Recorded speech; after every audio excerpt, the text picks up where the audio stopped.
Bullet আপনি দেখেছেন বাবা মায়ের আত্মনাদ, অভিশাপ আসমান কাঁপে, আপনাদের কাঁপে না? তার কাঁপে না? অভিশাপের ভয় হয় না? বুকগুলা ঝাঁঝরা হয়ে গেছে আমার সন্তানদের।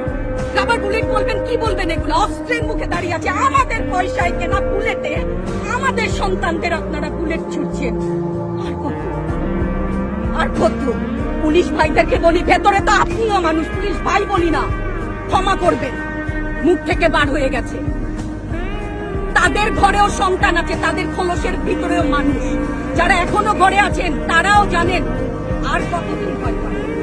ভয়েই থাকি, একটা মারবেন 10টা আসবো, 10টা মারবেন লক্ষ আসবো। সারা দেশের মানুষ, মা বাপ সব একসাথে।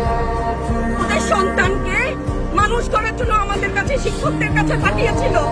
কি জবাব দিব? আমার তো কোনো মুখ নাই, আমি শিক্ষক, আমার ভাষা নাই। তাদের কাছে হাত জোড় করে মাপ চাই, নিরাপত্তা দিতে পারি নাই, নিরাপত্তা দিতে পারি নাই। মনে হয় রাস্তায় শহীদ হয়ে গেলে যদি এই লজ্জা আমার কিছুটা কাটে।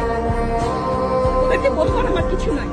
আমি হিজাব করি বলেন আমি হচ্ছে গে জঙ্গি, আরো বলেন না যারাই প্রতিবাদ করছে জঙ্গি। হ্যাঁ, 71-এর সময় জঙ্গি এক যদি চেহারা অমন হয়, 24-এর জঙ্গির চেহারা এরকম হবে। তাহলে দল করলেই কেন, দল করার এটা স্বীকৃতি দিতে হবে, দল করলে ক্ষতি কি?